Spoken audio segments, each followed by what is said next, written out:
Welcome to Maroon Talk, the only segment dedicated for anything and everything UP Fighting Maroons. I'm Fimran, batch 2010 from UP Los Baños. Enzo Regondola, batch 2010, UP Diliman. And Lance Belhira, 2015 UP Manila and 2017 UP Diliman. What's up, boys? Nice to have you back here, Sir. nakasabay. Yes, sir. Sobrang Glad to busy be Yo! natin here. lahat. So, True, true. talagang ang hirap, ang hirap this season na magsabay-sabay. But Ano yes, of eh, course. Appreciate you guys. adulting. Adulting. Adulting. Oh, Amen. hindi naman nakita niyo si Dance nakapolo, barong. Oh my. Kailan niyo Guys, makita tira siya? lang Ayan to, o, guys. Weekdays lang to. uniform. Weekdays, 6 to 9 p.m. Saka lang ako nakaganito. Tara, tingnan niyo ulit yung suot ni Enzo. Of course, our very Yun, own. oh. Ayan naman, sabi The natin Mike. merch. Yan. Our Diba? very Yun, oh. own. Yan yung white, no? So, Yung white. Suot ko kung, nung isang episode yung maroon di ba? yep, kung sino white, pwede rin. Ito yan. Lansu sa'yo, nando kay Ate Che. So, Yes, sir. Thank you, sir. Appreciate it. pwede pa umorder, everyone. So, timeurl.com/maroon talk merch. Check it out on the description below.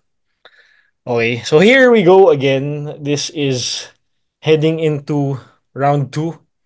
So let's try to dissect or like just talk about what happened. Mga kaganapan ng round one na napakarami. So let's try to squeeze it in this episode. Pero bago lahat, I would like to usapan natin to.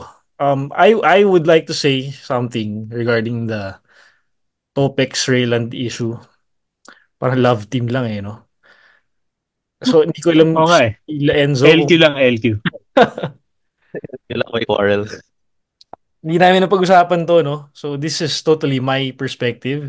Mhm. And if ever they say their own as well, that's totally theirs, Enzo and Lance, no? So, but for me, pag-isip-isip, this is Friday actually. We're recording this on a Friday where apparently dapat may statement from the UAAP after a week of investigation or so. But parang wala tayong narinig na malinaw from them. I don't think the One Sports article was actually the statement from the UAP investigation. So, hindi ko alam kung talaga naglabas sila or what. So, medyo PBA vibes yung nakikita ko dito. Pero actually, buti yung PBA, at least meron pa silang, naglalabas sila ng statement eh. Just like what they did nung kay Amores. But anyway, kung wala talaga, here are my 2 cents on this issue. Hmm. If it were me, if ang take ko dito is that Topex Robinson should man up and apologize if ever he did do such a thing. Kung hindi naman, then say it directly. Uh,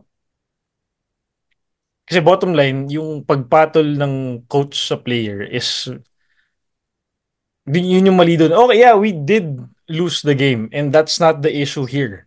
Yun sa mga dami sinasabi dyan na oh, hindi, natalo kayo. Totoo naman, oh yeah, we take that loss. We take that loss. Pero yung mga theories na biglang lumalabas na kung ano-ano, that's out of nowhere. Okay, first of all, hindi siya, the UP management, sorry, ang gulo nitong statement ko, but ito lang yung mga nasa utak ko eh. The UP would not go all out on this issue if it weren't something. Okay. Hindi magre-react ng ganun si Reyland. Hindi magre-react ng ganun yung coaches kung wala lang yung nangyari. Kung imbento yung nangyari as some people describe it. Hindi kami ganun katanga if if that's what you guys want to hear. Kumbaga may basis yun. Uh, that's why kung meron nagawa, if may nasabi si Rayland or what, I'm pretty sure he would uh, stand up for it. But yun yung ang gulo, di ba? Sorry, but that's what we're missing here from the other party. It's just, and I've heard from people na si Topex isn't really well liked in the coaching uh ranks circle, I don't know. And may lumabas din ng mga video or what na stating his history of doing such a thing. Mm. So what else is there? But why do people keep on putting topics on a pedestal na parang sobrang santo niya? No, so I mean, bottom line, no, what I'm saying, sobrang gulo nitong statement ko. But all I'm saying here is, if ever he did such a thing, why doesn't he just man up and apologize if he did do such a thing? If he's gonna deny it totally, like, hindi ba it's gonna be more than words and just read between the lines na meron niyang naganap on his end. But ang sinasabi ko lang dito is the side of UP, hindi yan, kaya hindi to pinapalampas kasi nga we believe na he did something there.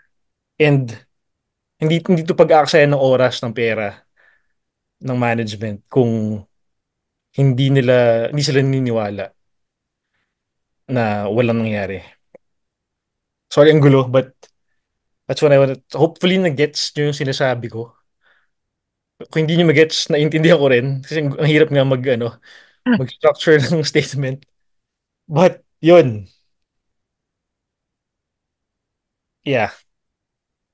And on UAAP's end, parang walang resolution na malinaw pa rin until kung if ever nga wala talaga sa release ngayon as of this moment, baka nga wala. So if meron lalabas bukas na mas malinaw, hopefully it ano it it's just it's justice served kung meron man. Gentlemen, my attorney friends, if you want Sa to akin, medyo gets ko naman yung UAAP. Based on sa nakikita natin, yung nakita natin online na clip kung kailan allegedly nangyari yung yung spitting incident. Hindi naman talaga super linaw na nangyari siya eh. Kumbaga may reaction lang from Reyland na tama naman na that merits something, 'di ba? Pero at the end of the day, meron ba tayong image nung nasa balikat niya? Alam mo yun? Meron ba tayong image na may lumabas talaga dun sa bibig ni Topex nung time na yun na hindi lang tumalsik yung laway habang nagsasalita. Kunyari. Di ba? Hindi natin alam eh. Kung gets ko yung nangyari na okay, ang hirap nga naman magpataw ng penalty kung hindi clear kung ano talaga nangyari. Parang Reyland's word against Topex's word yan eh. Kasi syempre, laway. Di ba? In the middle of the game. Syempre, mapapawisan yun, mapupunasan. Mawawala din eh. So, gets ko yung pag ng penalty na wala. Warning, ganyan lang. Pero, kung may nangyari man, after nito, parang sana naman merong apology nga from Topex's end na okay, acknowledge man lang niya na okay, natalsikan kita ng laway ko. Sorry. 'Di ba? Pero wala eh. Walang parang iba nung press ko niya sabi hindi niya categorically deny. 'Di ba? After nun, wala pa rin. Wala pa rin statement talaga na clear from them na hindi niya ginawa. So, yun lang. Sana i-acknowledge lang na may nangyari. Kasi nagsalita na UAAP eh. Kumbaga, I guess, hindi na lang mababawi yun na bigla siya nag-sorry. Sasabihin ng UAAP, ay, uy, nag-sorry ka. So, guilty ka. So, ito, penalty, suspended ka next game. Hindi naman na gagawin yun eh. Diba? So, yun, dahil nga may na UAAP, sana may sabihin na rin si Topex whether ginawa niya talaga o hindi. Yun lang. Acknowledge lang. Yep.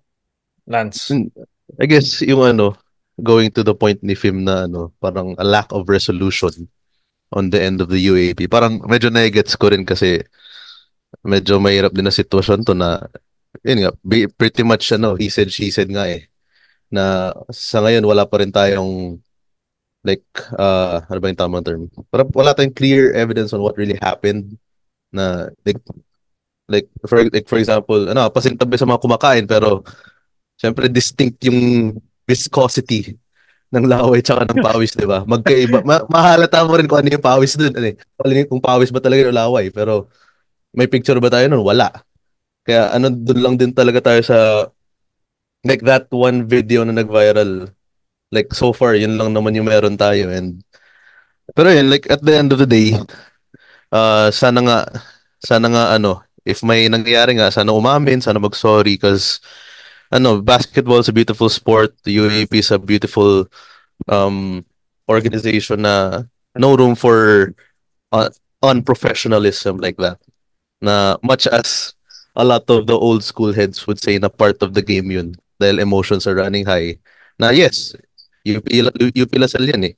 Talagang matataas yung emotions sa game, mga ganong game. Pero that competitive fire also has a certain boundary na once you cross it, hindi na yun pagiging competitive. Parang na lang talaga. Borderline BS na lang talaga. Kaya, ayun. And, yun nga, to the other point din ni Film na hindi naman mag-forward, mag-ipupush ni Reyland yung case if hindi talaga nangyari. Knowing the possible consequences kung hindi totoo, di ba? Kasi grabe yung allegation na yun eh. Dinuraan ako ng coach. Aside from the fact na dinuraan ka, coach pa yung inano mo. Like, ibang usapan yan. Kasi pag coach to player na altercation, medyo iba na yung approach eh. Iba na yung, like, it's perceived differently. So, given na, coach yung ina-accuse mo. So, there are huge consequences on both ends, whichever party is yung guilty party. And, yeah, I mean, I guess time will tell na lang talaga kung ano ba talaga nangyari. And, yeah, at the end of the day, yun nga, sana ma-serve yung justice sa situation na to, whatever happened. Pero knowing Reyland, first of all, hindi niya gagawin na duraan yung sarili niya. So, dun sa mga nagsasabi ng mga ganon, hindi ko alam saan nakuha yun. Paano kaya ito? Ikot siyang ganun para maduraan niya yung balikat niya. Likod na likod pa eh, di ba? Likod pa eh, di ba? Hirap nun. Hindi ganun, hindi bobo yung players ni Coach Gold. Nagagawa sila ng ganung katarantaduhan. At i-accuse sila yung kabilang coach dahil lang doon. Okay, it's plain stupidity. It's freaking absurd. So kung yung sa mga theory na gumagawa ng ganyan, that is so freaking no. That's not possible. Oh, yes, it's possible, but knowing Rayland, he wouldn't do that. Yun. So, dahil dyan, let's see what happens on round 2. UP Lasal. Kasi medyo kaguhan na eh. So, talagang iba na yung laro natin. And hence, as we were saying, yung laro ng round 1 is, every season we say this, round 1 is different from round 2. And heading into preseason, heading into seasons 87, it's a totally different ball game from what we saw. At dahil dyan, pag-usapan natin ng standings. Okay. As of today, uh, before we enter round 2 formally tomorrow, Lasal is up at first place, 6-1, tied with UP, 6-1. After that, we are in third place with the UE Red Warriors. Yes! 8-2 record. Let's go UE! At number 4, for Lance, go Uste at 4-3. O nga pala, meron tayong ano dito. Taga-UST nga pala dito. Sir. Yes, sir. Represent, So, the represent. Final Four started today. Ito ang magiging Final Four natin. But after that, you see Adamson now at number 5 with 3 and 4. NU at 2 and 5 at number 6. FU Tamaraos 1 and 6. Ateneo 1 and 6. Okay, medyo iba. Well, siyempre, as mentioned natin ni Enzo nung preseason episode, siyempre 1 and 2 ang Lasal at UP. Now, we see, dun sa if ever may nagtataka dyan sa inyo, bakit number 1 ang Lasal, tied naman sila ng UP 6 and 1. So, the rule here is winner over the other. So, since natalo ng Lasal ang UP nung end of round 1, they are, regardless if they're tied on the standings, they are number 1 technically right now. But anyway, did we see, did we see this UE Red Warriors team coming? Nope. I mean, Definitely not. I mean, diba sinabi naman natin nung preseason na posible na doon sila sa number 4, Lalaban. parang magsi-sneak in lang sila, di ba? Pero para number 3 sila with 5 straight wins, unexpected yun. Mhm. Yun yung ano sa akin. Yun yung unexpected. Mhm. Ano living up to the nanggugulo ng Final Four yung ano living up to that name na sila yung nanggugulo lagi ng Final Four. Kung naalala nyo, a couple of seasons ago, yung parang bumaba lang malala yung sa standings yung Lasal nung natalo sila nung last game nila.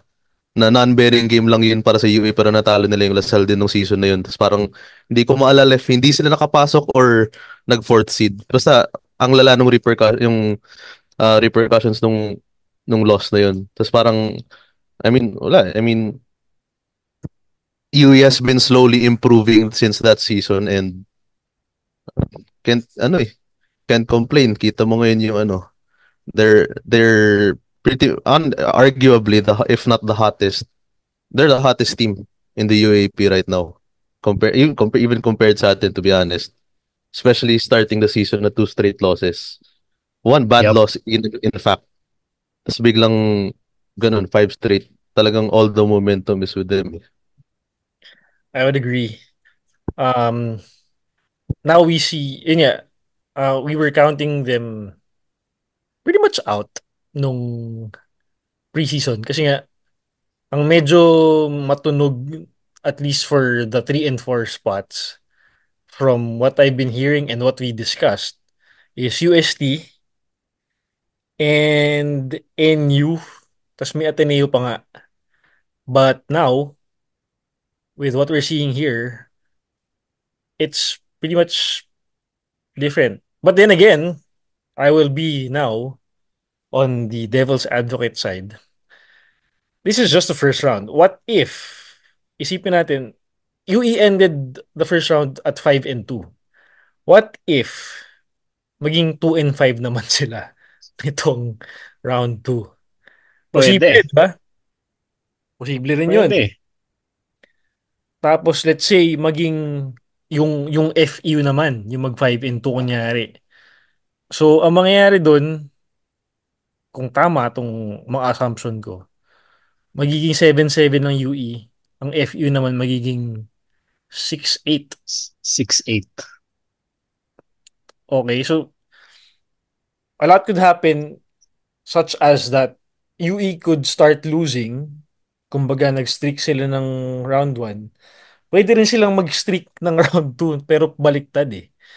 So posible. But so yun yung pwede nating tingnan heading into round 2.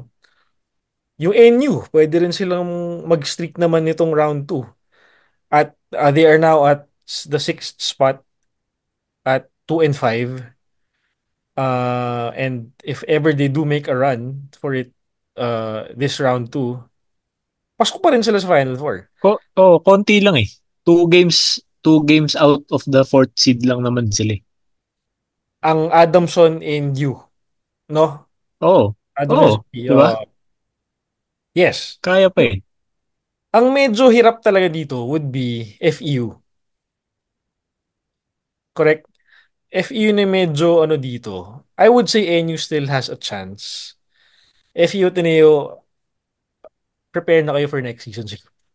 Yun ang yun ang medyo kasi this is I would say this is too big, too deep of a hole to get out of just to get to the final four. Both at FEU and Ateneo with 1-6 records. So from 3-6, ito yung medyo magulo pa as of now. So Mhm. paano natin aanoin to? Paano natin pag-uusapan to? Siguro let's try to sino ba yung tinalo ng sino nitong round na to. For UE, they lost to UP and NU ba? Sino? Parang, check ko rin. UST lost to UP, Lasal, and UE. Kung di yung nagkakamali. Adamson won against Ateneo ba? Ateneo. FEU din ata. And NU. Mhm. Mhm. Sa NU naman, they just beat Ateneo and FEU ata. FEU. Oo, Yeah, oo, FEU oo. yung isa. Oo. So, sino ang tinalo yung isa pa ng ano?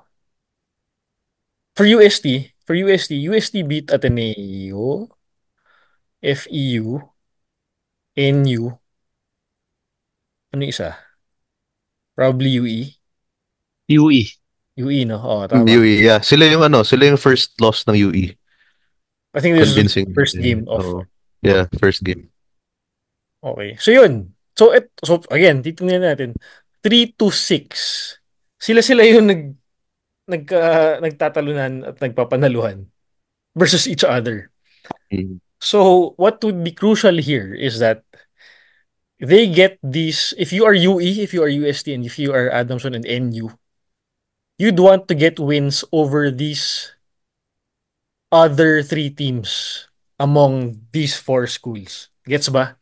So Yup. if here in the second round, yun yung magiging goal nyo sana. Yun yung mga must-win goal nyo if you want to have a better chance sa Final Four. So if you are UE, gusto mong talunin sana ang UST, Adamson, and NU. UST naman should beat UE, Adamson, and NU. If you're Adamson, you should beat UE, UST, and NU. And if you're NU, you should beat everyone. Kasi kayo yung dulo. Saka, more importantly, wag nilang pahirapan yung sarili nila. Talunin na nila yung FEU tsaka Ateneo. Correct. Kasi, mas mababa na yun eh. Correct. Yes. Parang, dapat yun ang given sa kanila na pag nakalaban nila yung FEU tsaka Ateneo, win. Yun yung assumption talaga. So, Dapat sa so kanila. if Oo. that's already dapat 2 wins on their belt uh, in this first round. So may remaining ka pa na 5. Ang winnable mo pa doon most likely if you are these teams ay 3. Kasi ang remaining 2 doon would be UP and Lasal, which is if you win, that would be uh, a big help to your campaign. But alam mo naman na Mm. medyo ano na yun, medyo give or take na yun. So, yun. Ah, kayo, Lance, Enzo, ah, do you think na UE or UST will continue this trend and secure the Final Four slots? Or tingin nyo ay nakita? Tingin ko UE kaya. Kasi, yung laro naman nila, parang hindi naman tsamba-tsamba yung mga panalo nila eh. I mean, hindi ka man nanalo ng 5 straight games na puro tsamba. Isa pa doon ang talo mo yung Lasal. So, tingin ko legit sila. Yung UST, medyo pwede kang mag-doubt sa kanila kasi relatively young team yan eh. Hindi pa sila, di ba the past how many seasons, lagi silang at the bottom. So parang ngayon lang sila nakakatikim ng ganito, yung medyo competitive sila. So parang first taste talaga nila yan. Hindi katulad ng UE kasi ilang seasons ang parang contending for at least fourth seed yan eh. Hindi lang umaabot pero nandun sila. So between them, I would bet on UE to maintain it and UST to sila may chance na mag-falter. Yun. Lance. Yeah, with yung sa UE, matagal na rin silang, yun nga, nanggugulo sa Final Four and at the same time, kita mong pumapalag naman talaga sila sa, sa top teams eh. Na sadyang past season, sadyang, yun nga, a little bit too late, a little bit too late yung runs nila, ganun. Pero yun, between U and UST, my money's on UE to even stay in the third spot, TBH.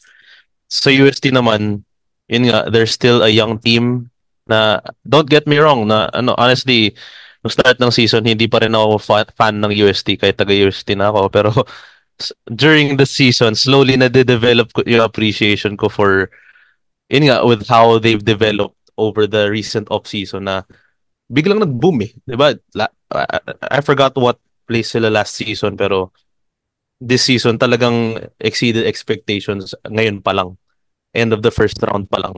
They've definitely exceeded expectations na yun nga, grabe yung per player talent na yung pag-angat nila per player and ano rin naman experienced coach din naman si Coach Pido na yeah, he's been medyo criticized the past few years pero if you look at it now, he has players na kayang sumabay sa sistema niya and yeah, you never know. Medyo low-key, hindi nga low-key, high-key. High-key dark horse din ng UST na they can they can they have the firepower to maintain where they are pero yun nga at the end of the day experience pa rin yung diyan eh. Kaya honestly, hindi ako magugulat if yung NU biglang mag-run this second round eh. Especially given they end like with how you see how sad they are after yung losses nila ng first round. Na with how sad those losses were, especially losing to Adamson on a game winner, literal less than a second na lang natira natalo pa. With all those losses, ending that first round on a win, talagang na yun eh. Kasi basketball is also a mental game. Hindi lang yan physical, may mental aspect din yan. That one win, who knows, that could be what sparks them na biglang perfect yung laro nila. Malay mo, makasingit pa yan sa Final Four bigla eh. Like, I won't be surprised with the system that NU has under the coaching of Jeff Napa. They still have a very good team despite yung departures. They have really good young players. You never know. You never know. Saka ano rin eh, Okay, go. kung maalala mo yung season 81, end of round 1, ang UP, 3-4. Tapos first game nung round 2, alam ko natalo pa eh, so nag 3-5 yung UP. Mm. Tapos ano nangyari, nag-run. So mabot tayo Final Four, mabot tayo Finals.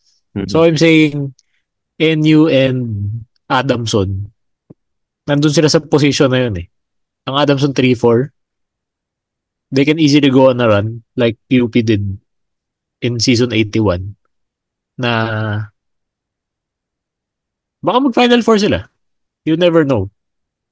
Meron din yung NU, yun nga, tama si Lance na may experience sa NU eh. Yung squad na yan, yung particular group na yan, they've been there and they can just sana, dig deep and start winning games. Mag-translate to wins yung experience nila. Posible, yes. Pero ako, I would say, ito na yung Final Four. It's a long shot and it's a hot take, but I would say ito na yun. UE, kasi UE has at least they have a good advantage now, raking up 5 wins already. Feeling, again, it's ano feeling ko lang, if ever, yes, for sure matatalo sila this round 2. But tingin ko makakabawi sila agad. Or if ever they lose, hindi ganun karami. Let's say marami. Let's say what? Limang talo sila. Ay, four pala. So magiging ano sila nun, 3-4. That's 8-6. 8-6. So winning record ka pa rin. Which is pretty much could be a Final Four record. Then, no? So yeah. Let's say you lose 4, okay pa rin. For UST naman, ang paniniwala ko, at least what I see here, is that yung first round parang ginawa nilang feeling out phase. Yes, bata nga sila. Actually, yung UE bata rin if I'm not mistaken. Batang team din to. But for USC, mas marami lang silang materialis compared to UE na medyo proven. Okay, so I believe USC will come out with a better... Kasi if you look at this, comparing their performances from 84 to 86, this is their best first round yet in those seasons. So seeing this now, tingin ko, hindi na nila, I mean, they'd be mid-table, pero I would say na they they are really capable compared to the other teams to make it to the Final Four. So again, saying na UNUST would be shoe-ins in the Final Four, hindi ko lang alam kung sino yung 3 at sino yung 4.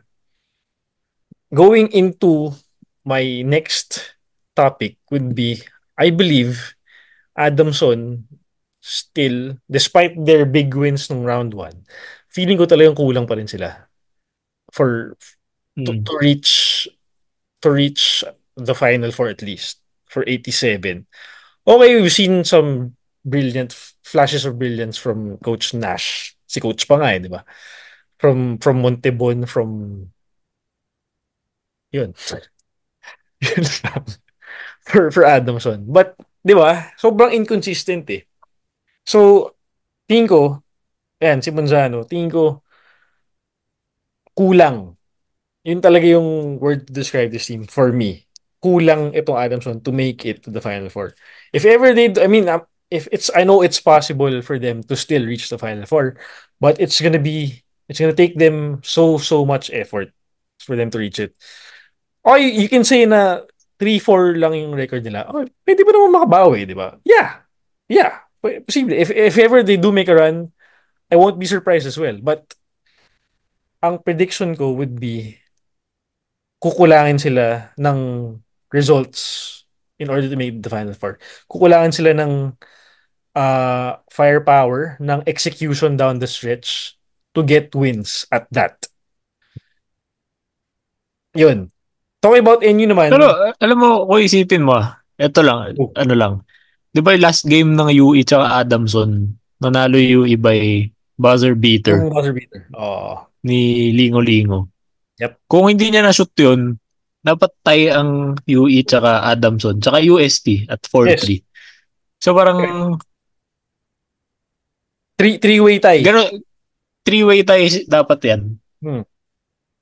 Posible. Na, hindi rin, based sa record, parang, hindi rin ganun kalayo rin yung Adamson sa UE. UE.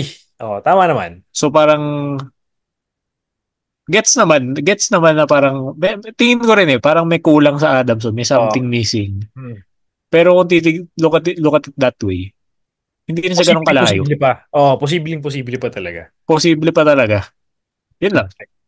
Oh, tama. Yes, and that's very uh I did take that into consideration. Ang maganda nga lang dito is that tingin ko, at least defensively, mas maganda ang execution ng UE compared to UST Adamson. Oo, yun. Well, UST pala medyo hindi pa ako sure. Pero Adamson, yes. I would say UE is better defensively compared to Adamson. Kasi yung depensa nila is team defense, which gave them the wins that they have right now. So for NU naman, talking about NU, ang pinaka-factor dito is that wala na yung FSA nila. So, kung hirap na nga sila ngayon, I mean, hirap naman talaga sila this first round. Mas lalo sila mahirapan makakuha ng wins. And that's just it. I mean, that's just plainly it. Yes, sila Breaks of the Figueroa game. and Breaks Enriquez of the game. have been doing their part. Manansala get into scoring. Parang talagang hirap eh. Wala na silang... Yeah, sila Padrones has been doing good. Sila Palacielo been doing good. Kaya lang, hindi na nanalo eh.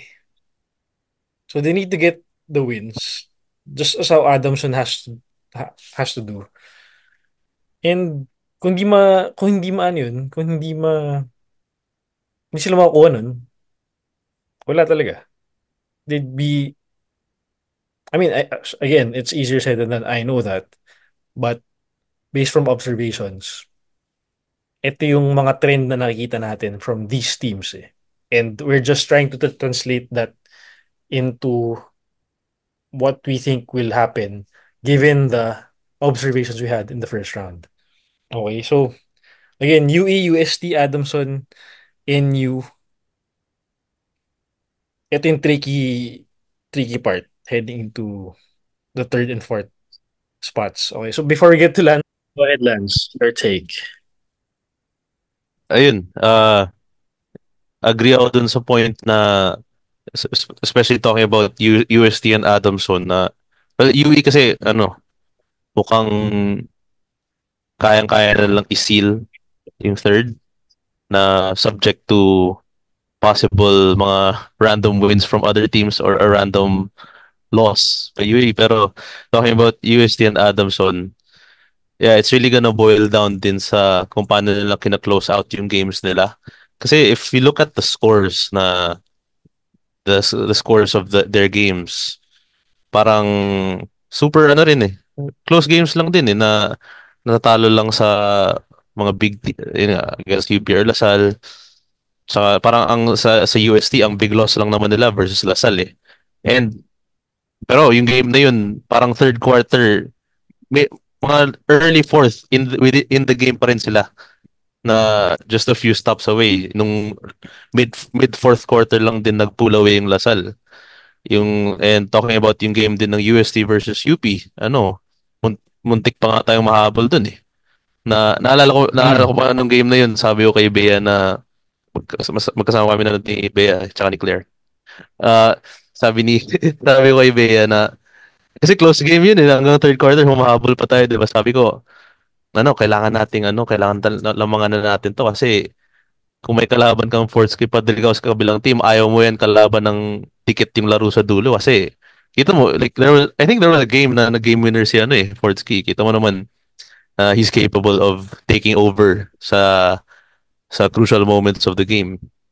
And talking about Adamson, yeah, they won one against sino ba? Ateneo ata yun yung natalo nila ng game winner. Yung NU. NU pala, sorry. Oh yeah, NU, yeah. Pero yung ibang games na parang they've had better seasons and this season medyo yun nga hit or miss for the most part na yun nga to your point Fim na andyan si Cedric Manzano, ang ganda ng pinapakita niya pero that can only take you so far. Lalo na medyo nagta-transition na rin yung UAAP into a league that loves to shoot the three-pointer. Na if you have a traditional big na siya yung nagbubuhat sa'yo right now, that can only take you so far, di ba? Kasi 3 points is more than 2 eh. Kung karamihan ng points mo galing sa paint, pero yung guards mo hindi nakakapag-convert from the outside, mahirap mag-keep up sa teams na like LaSalle and UP who love to run and love to run the ball and shoot the three. Kaya ayun, yun nga. It's gonna boil down din talaga on how they close out games. Na nag-apply din naman talaga kahit sa atin sa Lasal, UP, and UE. Same principle pa rin na especially second round na all schools kahit naman yung mga nasa bottom of the standings, they're all gonna do their homework na by now napanood na nila lahat ng games nyo. They're gonna come up with solutions for you, how you run your sets, especially towards the important moments of the game. Kaya ayun nga, um nasa adjustments din yan per team, and yun nga how they're gonna be closing out games, especially given how if you see, when you look at the games talaga, medyo competitive yung season na to compared sa recent din na interesting yung games na unlike before na may games talagang di ko na papanoorin yan, panalo na to. Kita mo naman yung UE Lasal. Yep, yep, Yeah, yep. pretty much. So, So banking from there, I would agree. How I would say na, kaya ako masasabi na yung UE na to is, tingin ko sustainable yung nila. Kasi, yun nga, sabi ni Lance, by now, yung schemes or like yung how style of play ng teams would be pretty much identified right now. Ang anong maganda dito sa UE na to is that si Momoway isn't really the focal point of their wins. mhm. Okay, so Mm. unlike before na talagang siya lang at siya lang, ngayon marami nang pwedeng mag-contribute. Narinig niyo na yung sila Maga, sila Abate, sila Galang, sila Wilson. 'Di ba? Lingo-lingo pa nga. So, kaya siguro feeling ko may I mean, yung wins nga nila is really structured. It's iffy to say, pero mas marami na silang ngayon. Mas marami na silang pwedeng pumutok. And hindi na natin alam kung sino yung puputok per game sa kanilang on their end. So, if ever they do sustain this run, I'm pretty sure the streak will end sometime. But I believe na they could be locked in for a final first spot. Okay. Now, talking about that's the mid-table for y'all. Talking about the top two teams, I would ask you guys, what do you think LaSalle and UP need to do this second round? It's a tough question, but on their end, ano yung dapat nilang i-focus dito Free sa throw. 7 games? Free throw. For both, di ba? For both. For both. For both. Free throw. Tsaka, hindi lang yun. Free throws, tsaka health. Kasi, Oo. ito yung time na tayo nafe-feel na natin yun eh. Wala si Kagulangan for Oo. how many games. Tapos, ramdam natin talaga yung impact nung pagkawala niya, di ba? Against Lasal, kung nandun siya, kung matalo tayo, I don't think matatambakan tayo. Di ba? Kung nandun siya, baka nanalo pa tayo. So, ito yung time na kailangan talaga siguraduhin nilang healthy sila for the second round, heading into the Final Four. More than anything, yun eh. Just be there. Just be available to play. Wag kang ma-injure, wag kang magkasakit, wag kang alam mo yun. Siyempre, hindi naman nila kontrolado talaga yun totally. Pero, yun yung ipagdasal nila. Sana healthy sila throughout the second round. And as the second round ends, yun. For Lasal and UP, yun yung pinaka-importante. Ikaw, Lance. Yeah, same. Agree din ako kay Enzo na, yeah, especially second round na to. 7 games left till we go into the real thing, if I may. The real thing in 7 games. So, sana maka-recover kagad si JD, and yeah, even for Lasal din. Hopefully everybody stays healthy para maganda panoorin yung games, walang rason-rason. And if I may preempt the topic on the schedule, yun nga, first few games natin, UST and UE Adamson, i-expect mo yung 4-0 run dyan eh. Na assuming sabihin natin hindi pa rin okay si Maymay, ano eh, kailangan ano, if kung kaya nga i-rest pa si Maymay for those games, para sure tayong para ma-extend pa natin longevity niya if ever mang ano, season long na tong injury, whatever mang pinagdadaanan niya. Like, take advantage of these games na lalo, syempre Lasal, si Lasal lang naman yung ano eh, may konting doubt kung sino mananalo eh. Na, and yun nga, boils down din to free throws. Those stupid free throws. Pero, yun nga, they have to take advantage of this, ano, yung schedule na parang paangat yung like, I mean, yun nga, yung medyo lower teams pa yung mauna natin makakalaban. So, we have to take advantage of those. Hopefully, lalo yung sa expected starters natin come the playoffs na sana kaya na natin sila ipagpahinga if pwede. And yun nga, ang main observation ko lang din sa UP sa first round. And we had games na although we won, the first to third quarters should never have happened. Especially yung versus Adamson ba yun? Oh, Adamson. Yung, Oh, ilan ba yung tambak nila sa atin? 25? oh. Like, Magaling. yeah, we were able to, we came out on top sa game na yun. Pero, yun nga, like I said dun sa isang episode, I'm not a fan of proving a team's good by your capability to come back sa tambak. Gusto kong pinaprove mong magaling ka pag ikaw yung nananambak. Kasi lahat naman ng team na to kahit I mean no hate sa FU and Ateneo. 1-6 sila pero competitive teams pa rin yan.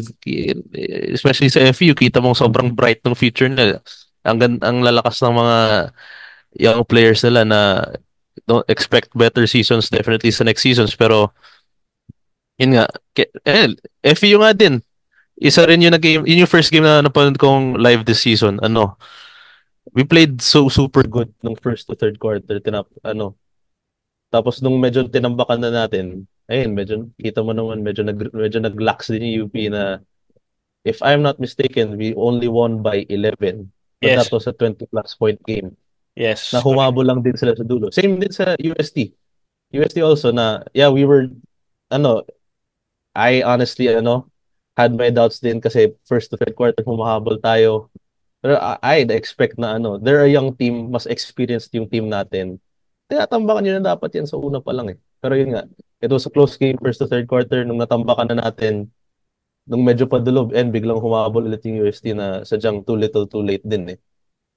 Yun lang talaga yung medyo low key rin, recurring theme din sa past seasons na we have those games na we don't start as good as we want. Na we're just that deep na nasa-sustain yung level of play towards the end kahit nasa final string of players tayo na kayang-kaya pa rin makipagsabayan sa mga first five, second five ng ibang schools. And yun nga, medyo recurring theme pero this season lang din yung medyo naging cardiac UP ulit tayo eh. Na biglang close game kahit tinatambakan na natin. And sa Lasal naman, yeah, they're the team to beat this season coming off of the championship with KQ as former last season's MVP and likely this season's MVP as well.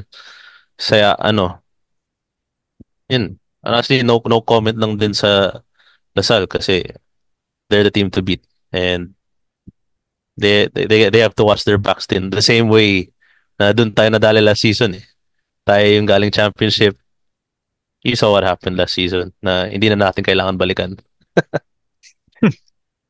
Oh, it's gonna boil down to habits nga eh. Knowing a coach gold team, hindi ano dyan eh, hindi familiar dyan yung load management. Well, meron na rin, pero in terms of yung effort management, hindi nila alam yun eh. Alam nila 100% lang the whole time. Oh, So, kita yung mo yung preseason, di ba?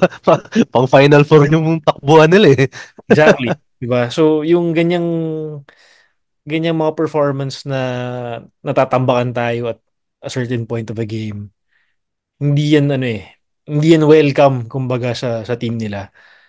So, we've seen that this season na a quite number of a few quite a few number of times already.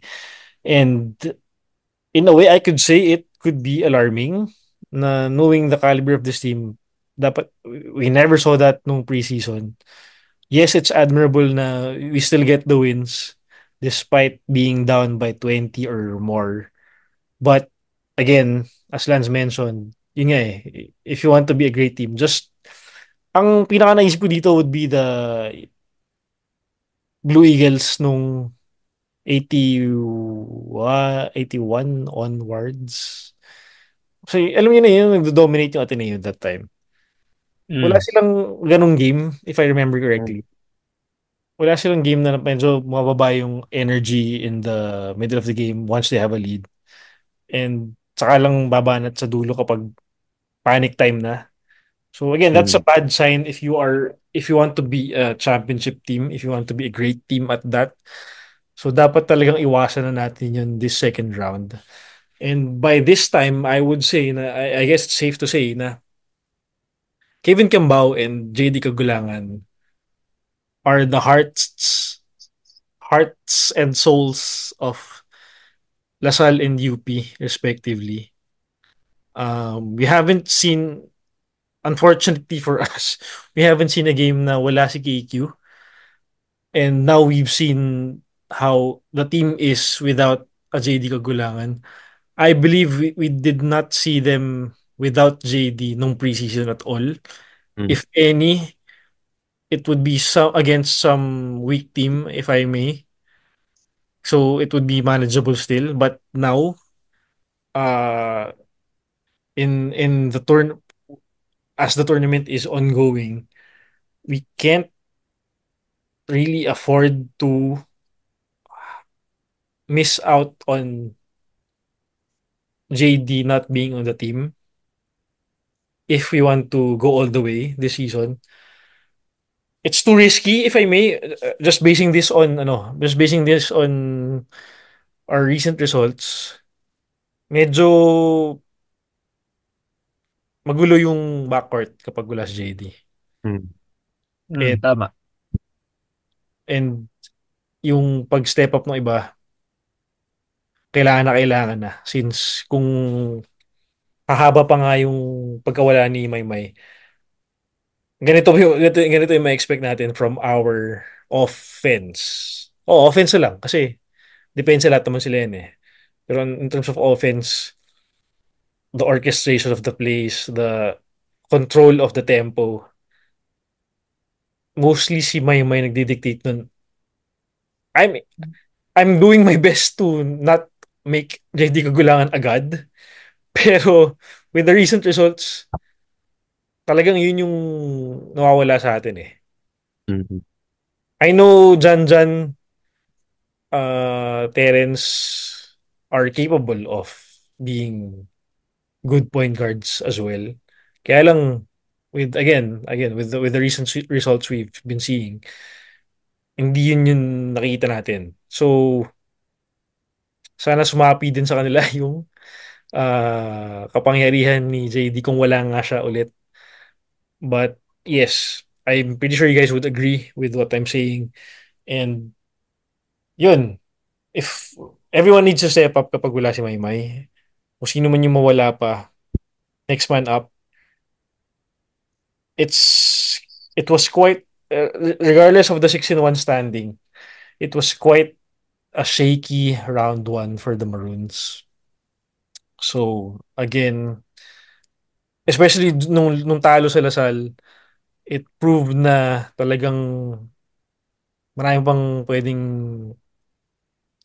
kainin itong team na to. Despite all those preseason results, despite all those those 6 wins we bagged nitong round 1, ang layo pa.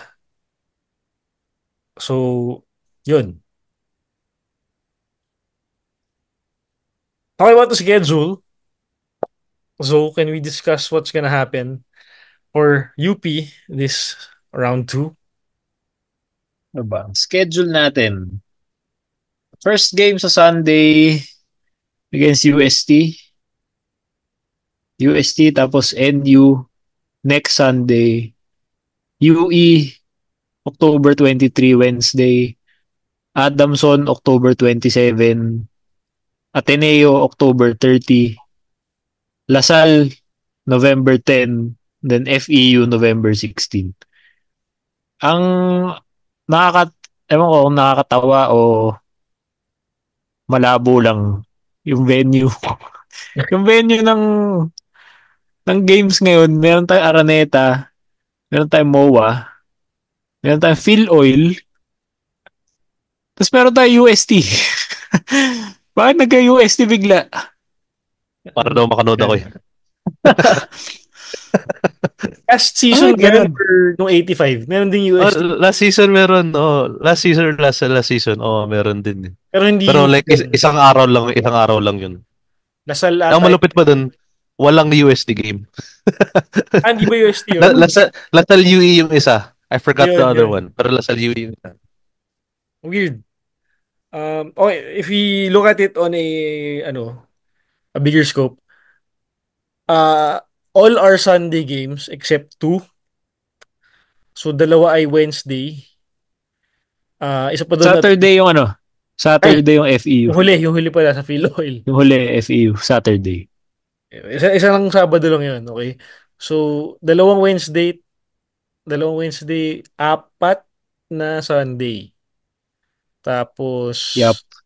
dalawang 4 p.m. lang. So, the rest ay second game. And, yun nga, isang Phil Oil, isang UST. So, talking about the layout, if we may, of the schedule, as mentioned ni Lance kanina, our first game would be against UST on Sunday. NUUE, Adamson, Ateneo. Kung titingnan natin, lahat to, winnable. Itong unang 5, if we may. Mm. If we may, okay? Si unang 5. Regardless, uh, I see them as equals. Itong UST, NUUE, Adamson, Ateneo at this season. Then we face Lasal on after that for our 6th game of the season. Then finally FEU to close it out. Okay. Looking at this schedule, tingin ko kailangan natin i-sweep to. The second round. Kaya. Parang sa akin parang it's more of a need than a preference. Kasi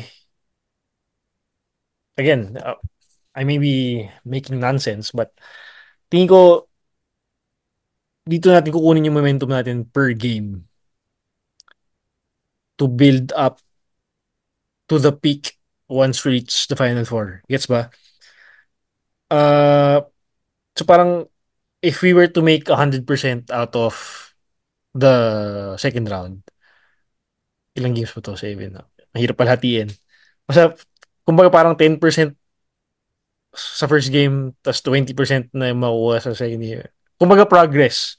Progress siya. So once we reach the Final Four, uh, yun yung pinaka-peak ng performance ng team. Again, it's very theoretical and could be nonsense as well as what I'm saying.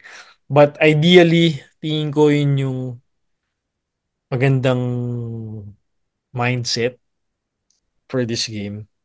Pero siguro, yun nga, we could still say na we take this one game at a time and look back at it at the end of the season and say, oops, or if ever we do get the sweep, okay, good.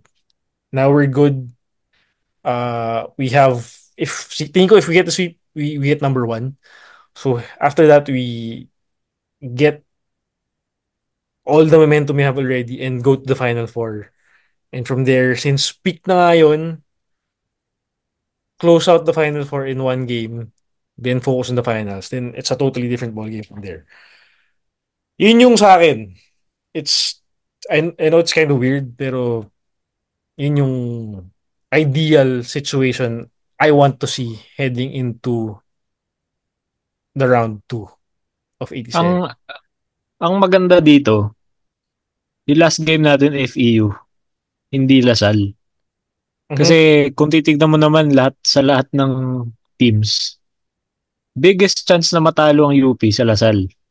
Mhm. So maganda na after Lasal, meron pang isang game para alam mo yun, kung matalo man tayo against Lasal, meron pang isang game to close out the season to get a win para heading into the final four. Panalo ka. Kung may momentum mo, hindi ka pasok ng final four na galing ka sa talo. Yep. FEU very winnable na game yan. At least mga galing ka sa panalo. Of course, ang dami pwede mangyari pero at least ganun yung structure ng schedule natin. Pwede tayong mag-final four with a win as our last game. Mhm. Mhm. Final game is on November 16. That's a Saturday. Yes. Lance. If I may, present a different perspective on why kailangan natin i-sweep tong last, Kasi syempre, una sa lahat, pag natalo ulit tayo sa Lasal, malamang sila na yung first seed niyan. Assuming na mag-sweep din sila. Assuming sila yung mag-sweep. And aside from that, yun nga, na etong Final Four natin ngayon na ito yung likely na magpa-Final Four sa dulo. Team mo yung 3 and 4, mga lason teams yan eh. Na pwedeng makachamba ng panalo versus Lasal or UP na they've proven na kaya nilang makipagsabayan. They're not at that level, pero tipong one or two breaks sa game na man, nanlamig tayo, sila mainit. There's that chance pa rin na matalo tayo. And my money's still on UP and Lasal finishing that semi-final in one game each. Pero yun nga, in this day and age, you can never be too complacent about it. Kaya kailangan natin yung sweep this round, and especially talking momentum din na you want that everybody's high on confidence na come the final four na it works, confident ka sa system mo, and by that time din alam na rin natin sino yung maglalaro ng 25 to 30 minutes per game. So yeah, crucial talaga na makuha natin yung sweep this round. So, let's say kung na-sweep natin to, ibig sabihin nun, Lasal isang talo. So, tied tayo. Kung di nagkakamali sa 1 and 2. So quotient na yan. Oo. Quotient na yan, di ba? Between us two. So kailangan tambakan yung Lasal. Kasi 12 ata Iwan yung tambukan. talo nila sa atin. Oo, 12 or 11. Hindi, kung masisweep natin, edi number 1 na tayo. Kasi magiging 13-1 tayo nun. Yung Lasal magiging Ay, 2. Oo nga, 2 pala sila. 12-2. Talo nila. Ay, yes. Tama. Oo nga, no? Nga pala. Oo nga. Correct. So, tama. 1 na nga tayo nun. So, again, it's... And again, this is all assuming na UP goes all out each and every game with no let up, with no chance of other teams getting a win. Yun lang, yun yung assumption dito. As in, blowout slash convincing wins yung mangyayari sa UP. Um, ganun yung inisip namin. So, There's that There's that potential din na mangyari yan kasi yung first round natin, sobrang layo pa niyan sa pinaka-peak ng grupong to. Mhm. Especially looking at yung personnel natin, lalo sa bigs. Parang ever since umalis si Bright, ito na tayo, well, andun si Malik, pero with regards to the depth sa bigs natin, ito na yung deepest natin eh. Na malalaki, Mm. malalaki katawan. Oo. Kita mo, UMB pa lang eh. Bro, as in, sobrang unicorn niya eh. Lalo nilagay mo pa sa UAAP na obviously may adjustment pa rin, pero he'll definitely, hopefully, he'll get there this round. Tsaka, honestly, like, pinaka-concern ko lang din dun na given the talent that we have sa bigs natin, yung second string, third string, medyo below par pa yung pinakita nila this season. Talking about sina Dikachi, sina Sigani. Like, especially nung Lasal game, medyo, na-disappoint ako personally on yung how they played. Na, especially kay Gani na, siya, first five siya nung UE days niya. Na, he has that he has that FSA body, but he's a local. So, Mm. we need that to translate into the game na lahat ng bigs natin pang FSA yung quote unquote pang FSA yung build nila. And sobrang important na mapa-translate natin yun sa with how the team plays overall. Kasi sa guards, ano rin eh, mga season veterans na rin na they all know they've been there before. Kaya once everybody starts clicking, yun talaga yung that's really gonna be important in securing the entire season actually. Yep. Yun. Kung malala na yung bugbugan on and off the court, I would say this round 2. Anong round doon malala na? I would say mas lalala pa this second round. So, lahat tayo kapit pa rin, walang bibitaw. This is it's gonna be a tough second round. As tough as this season has been. So, talagang kung sino mag-champion sa season na to, it's really gonna be hard fought. So, talagang Mm. maghirap ng lahat ng team kung gusto mag-champion. And us here, we're just gonna be here on the sidelines supporting our respective teams. And at the end of the day, it's gonna be uh, lahat pa rin tayo panalo kasi the competition that we're seeing right now is really, really amazing. Kita niyo naman, UN, UST, the past, 4 seasons, sila yung nasa baba. But then now, they're competing to reach the Final Four. Actually, yung UE pa nga, sumisilip to get a twice to beat slot, di ba? So, ito yung sinasabi namin before na ayaw din naman namin talaga makakita ng team na naghihirap sa UAP. Ayaw namin makita ng winless team. Ganyan. So, I mean, this competition that we're seeing right now is one for the books. And marami pa Mm. tayo siguro makitang mga heroes na mapapanganak in the coming games. Surprises in terms of players coming out of nowhere, making up performances. And ika nga, legend start here. So, Yan. yun. That's UAP Season 87. And by the looks of it, talagang mas maganda pa yung games na makikita natin in the coming weeks. So, starting tomorrow, yung Ilasal agad. So, magkakaalaman sila agad. Uh, and let's see if Adamson and you, ano isa? Eh, yun. UST get their groove UST. finally.